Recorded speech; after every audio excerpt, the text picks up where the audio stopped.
For more on China, Hong Kong, and America's role in the world, joining me now, Secretary of State Mike Pompeo. Mr. Secretary, thanks for being here. Brett, thanks for having me on this evening. Great to be with you again. We just heard you talk about the companies, American companies, warning them to keep forced labor out of their supply chains, pointing directly at China and these concentration camps as described by the Defense Department. Will we see investigations and prosecutions of American businesses who don't heed this warning? Well, Brett, President Trump's been very clear. The way previous administrations have dealt with the Chinese Communist Party by turning the other cheek and letting them abuse America is not going to continue. So we've responded across a number of fronts. So you identify one, this forced labor. Nobody wants to buy products, cheap products that were made with slave labor in Western China. They want clarity about the tracing of the product that they have. And so we've asked every business to evaluate their supply chain and make sure that nothing like that ever gets in. And we've put them on notice for actions that we may take as we move forward.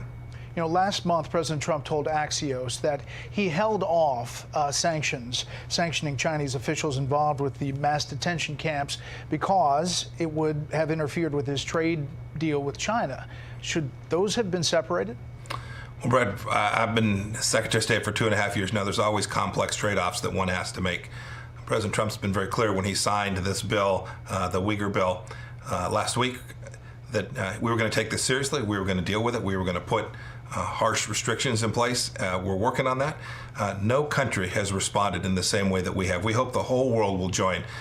What's going on there, Brett, is historic. There's forced sterilization. They're forcing women to have abortions. This is a place with some of the most fundamental violations of human rights that the world has seen in an awfully long time. President Trump's been serious about making sure the world sees us, and we hope that countries all across the world, including Muslim countries in the world, will see their way clear to putting their shoulder to the grindstone to help resolve this problem as well. I guess the question is, should the president have done more? He had a lot of opportunities talking with President Xi. There's no country that has done more, and I'm confident will do more, Brett. All right, in Hong Kong, we did the story there about the new security law in place. You've certified that Hong Kong is no longer sufficiently autonomous. Again, should the administration have acted more forcefully to deter Chinese crackdown in Hong Kong? I'll tell you, Brett, I wish previous administration had taken China seriously. It's truly, this isn't partisan. 40 years of failed American policy with respect to China. This administration is trying to clean it up, trying to get it right. The Chinese have taken advantage of us in multiple ways. We've done really good work, important work, trying to protect the freedoms of the people of Hong Kong. General Secretary Xi has chosen to go a different direction, and we're responding in a way that will put pressure on Beijing and try to maintain whatever we can of the remaining freedoms in Hong Kong.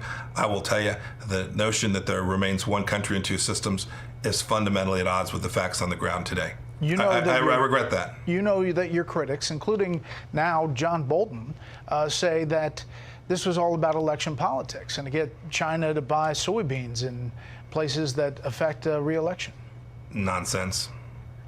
Okay, that's what we'll get from that. What does success look like with China, the U.S. and China? What does it look like? Can China be a responsible partner with President Xi at the helm in the Chinese Communist Party? Look, that's up to the Chinese Communist Party. That's their decision to make. What the United States can control is what we do. When there's unfair and non-reciprocal trade, we're going to demand that it be right. And when they don't do it, we're going to do things like placing tariffs on their goods. When they engage in behavior that's militarily threatening to the United States, we're going to put $700 billion into our Department of Defense to keep Americans safe and secure. When the Chinese engage in cyber espionage, we're going to impose penalties on them such that they will be deterred from doing that. Those are the things we can do. We are hopeful. We want the Chinese people to be successful. The Chinese Communist Party today has made a decision. It wants to be an imperialist power, it wants to be authoritarian in nature, and it wants to compete across the world in ways that are inconsistent with the good things happening for the American people and, frankly, people of democracies all across the world. President Trump's policies are aimed squarely at reversing that.